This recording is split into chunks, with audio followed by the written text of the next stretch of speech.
Blitzcrank. Oh, I like that. That's how you play an LCK debut.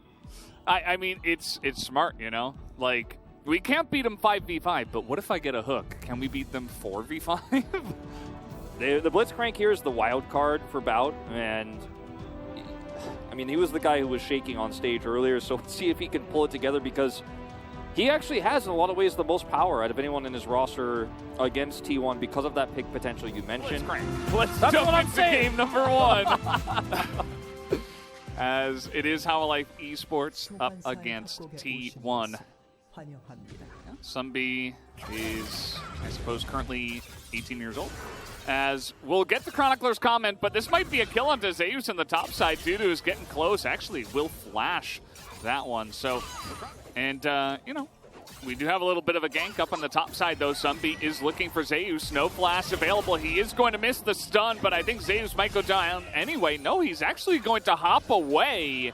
So the gank not as clean as it could have been, as Keria is going to be hooked here. He does get the play down. They're looking to turn onto Chunny, as Keria will turn around, and there's the hook now onto Bout. He's kind of all alone. I don't think they have the DPS to take him out, though, as a harsh trade in the bottom lane does come through. Yeah. You could notice that somebody has to kind of babysit this lane now, and is going to wait for Owner to come through, look for a defensive options of the Blitzcrank anti-Lee Sin kind of defensive setup I was talking about. Ooh, that was a really nice hook. Keria is just dead. He doesn't have flash. There you go. Hey, if you can hit these hooks every time, if you can make this happen, this pick is insanely strong with the Viego who can follow up CC, the Gravitum that Chunny has, right? We talked about it earlier. That was an insane hook. Very long con play here from Owner. Oh, he's going to hit it. Gets on in there. He is level 6. Moves forward onto the minions and picks it up as the Realm Warp is coming up. And 3 guys come out of that one. And now Owner, he's trying to get over the wall here. Doesn't look like he... Okay, he is going to have that ward. But it's not enough to get him enough distance. So the immediate punish, at least, will come in. Now, Faker is going to be able to get a little bit of power here in the mid lane with that Realm Warp coming up. Probably going to get a plate. This will lead to Rift Herald take. So it's a lot of trades here around the map in terms of objectives. Looks like there is a jungler in here, and Chunny does have all of his summoners. The cleanse immediately comes in, and the silence is going to get Keria in danger. Bout is going to keep him safe once again. Somebody's here. Sunbi just lurking. Gets here a little bit late to really capitalize, but it's going to make life really difficult for the T1 bottom lane. Kara's going to trade this one back. But yeah, that was, again, the power I was talking about defensively for Blitzcrank in the bottom lane, where you can heal, you can actually hook into turret, get the knock up, and secure kills. That one goes over to the Aphelios this time around. So one went to the Viego, now one to the Aphelios. A lot of gold going over to How I Life Esports before they drop the Herald. And, you know, they really want to drop it bottom side, give it to the Aphelios if they can, but I don't think that's going to be the case. They don't have enough pushing power. Somebody looking for the flank. Now, Faker does have double distortion, but it's still a good gank because you're just opening up these plates. Yep. And you have the Rift Herald as well in the case of Sunbi, so you're going to get some huge chunk damage onto this mid turret already.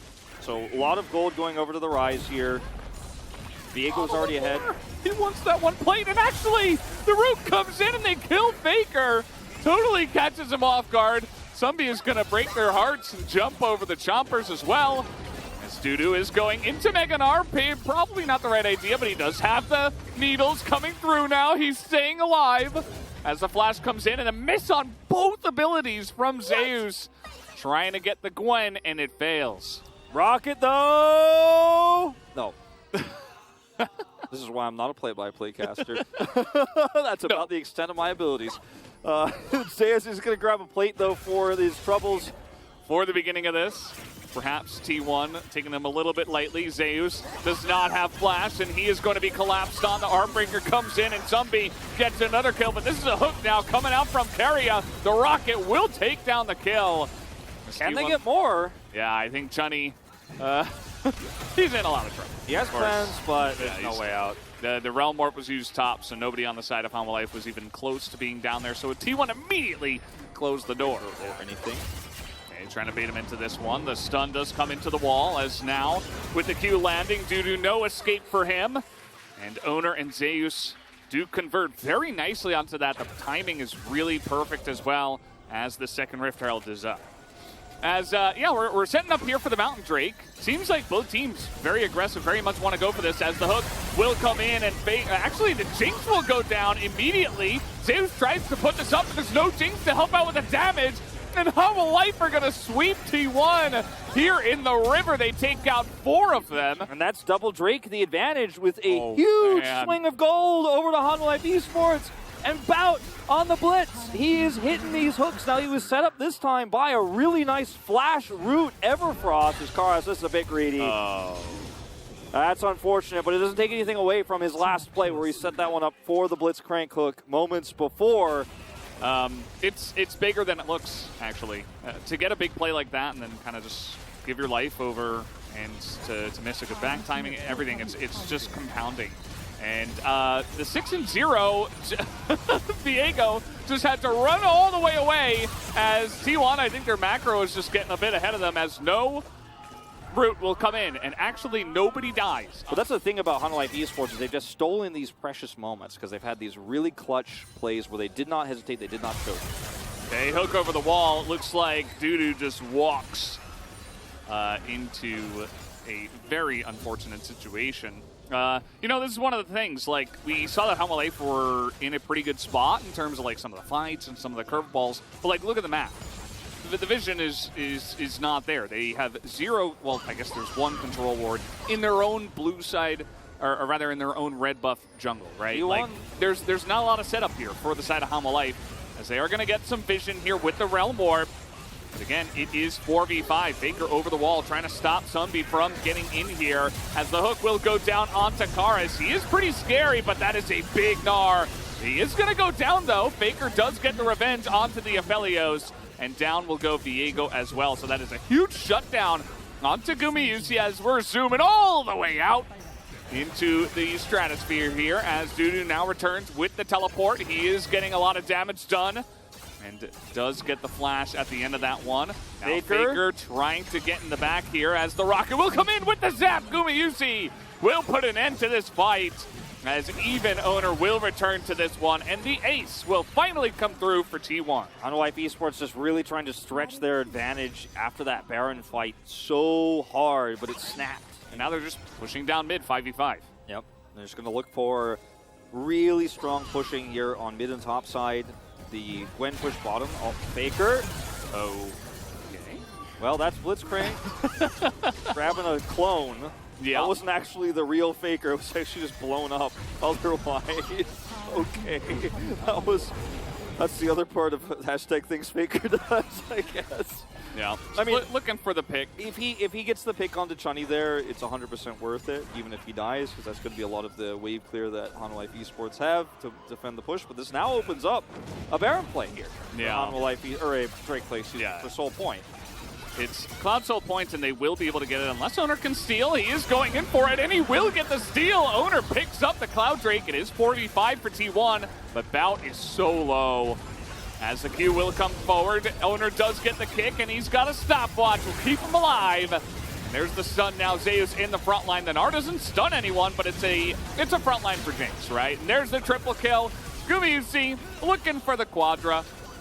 And it might not be able to pick it up here, but T1, they are laughing their way to the bank. Oh, nice zap with the flash, and that will be the Quadra kill given over to Gumayusi. As now T1 might just push to end the game. Oh, that was Faker, man, all the way. It was super calculated. Just goes Fantastic in, bait. goes Loved in, it. dies so that they group on Drake and then win the fight around an R ultimate. Super well played here from T1 across the game, punishing Humble Life Esports' lack of ability to control macro. But it wasn't all bad, right? I mean, there were some good moments here. As the Nexus falls, T1 will take game number 1. They got through an early game very well against an undefeated team in the LCK. As, you know, the second, basically, that we hit mid-game, 20 minutes, we fell off a cliff.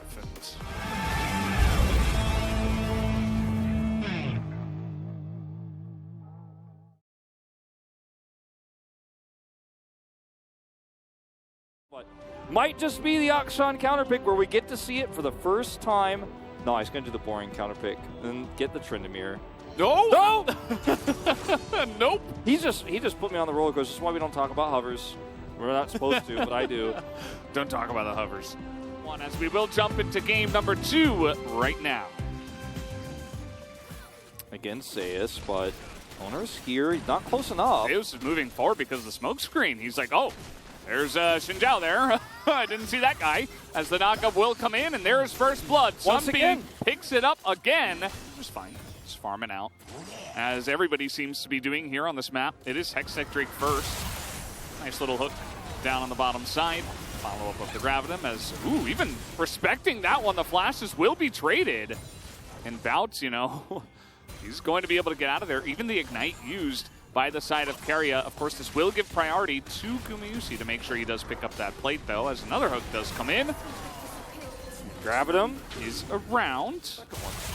Okay, there's that engage and Moonlight Vigil from downtown. The damage, though, not quite there, and Tunny will collect the kill here. As Keria gets very aggressive over the wall. Now Gumayusi trying to go 1v2. Looks pretty good so far. As the one hit will go in, the rocket is going to miss, and that is a big shield onto Chunny, but Gumayusi does pull off the 1v2, picking up a kill for himself. Missed the rocket there too, but this is enough pressure removed that Hanwha Life Esports on the top side of the map feel like they can actually take this Rift Herald here. This is the first of the game. And even though the walls are closing in around them, it looks like they have just enough time here. Kara's spotted. Ooh, it's going to be close though. Karis is spotted, as you mentioned, very important, but Zeus immediately crashes from the top side. They want to get in onto the Xin Zhao, as I don't even know who picked that one up. Looks like Hanwha Life, as Karis is not able to get the kill. Faker is going to dodge, but so many low health bars on the side of T1, but Zeus is able to clean up the Akali. Looking now onto Sunbi, as he will pick up a second one. But Dudu does finally join the fight. Faker trying to help as much as possible. Not quite going to work. As Faker will get out, and that is a triple kill now for Dudu. Or touched at all. Keria does get this one. He's actually going to commit to the fight. Bout will Abyssal dive out of this one, but he still goes down. Owner's here too. He was in the Abyssal dive, was not able to shield, and now maybe a kill on a ton. He's so close. As I think finally Gumayusi and Keria are beginning to wake up and starting to dominate that bottom lane. And Owner's like, yo, let me know if you're going to do that. I get a kill here. He does go down and chase him. Owner was like, man, communicate with me, Guma. We get a kill. I'm right here. Let me know you're going to make a super play like that with the Gale Force into the ultimate there. And we've seen Akali Graves do well when Graves is ahead because he just presses R, and the Akali's like, oh, man, look at those backline targets I have now suddenly to get in and instantly execute. As they are just trying to push Tunny out of this game. He's about to finish his call. And they should be successful at this. I mean, there is that one ward, but it's actually denied by that control ward. Okay, there it is shown as denied. A little bit weird, but Owner is going in now. He's just going to have to ult out of this one as Karis is down in the bottom side. No teleports available, just a straight up 4v3. Hanwha Life looking to win this one as Karis will pick up the first kill, nearly takes out Owner. As Keria is going to flash and maybe just barely survive the shuriken, not quite there. And now it's Faker against 4 people. As the charm does come in, still looking for the kill, but he is going to have to flash out of that one, and the heal will go down onto Sunbi, so he does survive. Foxfire to speed up. Charms on his way out of the fight there on the blast cone, and Dudu will be able to, with this relieved pressure, actually nearly get this turret. Won't actually be able to. Longest range stun ever. He doesn't even care if you flash the ult. He's still on the chase. As quick draw over the wall might just do it, but no, the W gets the kill. Over the wall, Zeus with a fantastic. He's a tanky Hecarim, so he doesn't care too much about it, but at least they tracked him. Oh no, this ain't it. You got to be so careful just there in the front, and now he is going to get caught off in the side as the ultimate will come in from the side of Owner. They're just going to isolate Dudu, who already used that flash. Hanwha Life were just not ready for this one, as they did not cover their flanks. Now Faker coming in from one side, and Owner and Zeus coming in from the left. And that is going to be a swift cleanup of the rest of Hanwha Life, as the stun is going to miss, but it might not matter. Crescent Guard is down, so Zeus can just hunt him down here. And that will be the kill going over to Zeus. Only Karis will live. We'll still take it and move on with the 2-0. Definitely very good for their score. Love how he waited on that one to make sure he got the damage after the Crescent Guard had been left up. But I think T1 might just put them out of their misery now. They're going to take one inhibitor maybe go mid and take that one down as well. Yep. And T1 just hiding over the wall here. They can turn this. Okay, nice bait actually from Owner, giving him the thumbs up, and Bout will go down. Maybe that means, oh, that was a sick flash, and Charm, that does come in, and here comes the rest of T1. Zeu's gonna pick that one up. He's taking turret shots. Once again, Karis, he wants the 1 kill, and he will get it. But that will be the only kill that he does pick up, as Karis will go down as well. A triple kill for Faker, and that will be the end of this one, as T1 will take down Hanwha Esports in a 2-0 fashion. Very clean gameplay here from T1. There were some small errors in game 1. There were some really big and miraculous punishes for Hanwha Esports, but in this game, outside of the Rift Herald fight where there were 3 kills to a Graves, T1 never for a single moment gave up any control. Gotta love that too. They don't even dive the fountain. As we'll take a look at the numbers. You know, you guys watched the game. It was very, very one-sided, and the graph kind of tells the entire story there. Thank you very much, guys. This is Jason for the POG interview translation, joined by the solo POG of T1 Faker. 800 POG points. You're now second place here in the LCK POC standing, and also first place, still remaining 12-0. I think we were able to pick up a clean win because we always, stay sharp. We always kept our guards up, and we were able to pick up another victory. We had a very interesting series starting from the get-go. We had Blitz locked in as a counterpick into Thresh. Well, as soon as we locked in Thresh, we actually mentioned Blitz to show up, and we kind of discussed whether we can kind of deal with it, whether we can play against it really well, and stuff like that. And Hanwha Life was able to start off with a lead early on. However, T1 came back and turned the game around. Because, Blitz just brings the early to the mid-game lead to the team. However, we were able to stay focused till the end and turn the game around.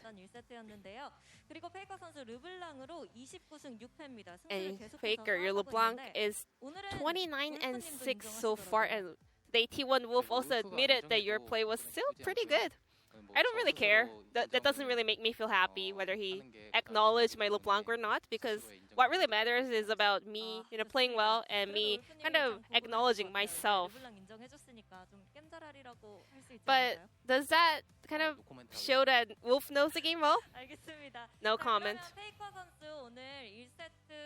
And Faker, you were actually doing a phenomenal work as a LeBlanc during a team fight, so let's take a look at the replay together. You were man-marking Blitz and Aphelios. At the time, Nar opened up the team fight so well, so I was just got carried by Zeus. It was just a perfect situation and setup for me. And here on, I told my teammates to just leave and get out, and they listened to me really well, so I was able to pick up some of the kills and win this team fight in the end.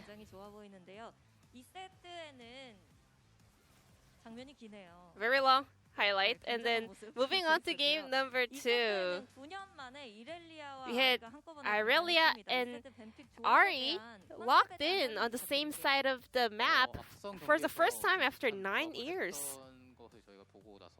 Well, after, watching them play, I kind of realized that this is a pretty decent pick, and also we actually wanted to gain more flexibility with our draft, and Zeus as well. He's very confident in Irelia, so we wanted to kind of keep that theme going. So yeah, that was something from we saw earlier today. And you are 4 kills away from getting your 2,500 kills in the LCK. I think kill is one of the most important kind of a stat and record, so it's gonna mean a lot for me. And also, I always feel so honored to kind of accomplish something for the first time. And T1 as well. If you guys secure a victory against Genji and KT Roaster, you can break your own SKT T1 record. it would be nice, you know, in order to keep our winning streak going. But what really matters and what's really important is playing well at the playoffs. So I would like to focus on that.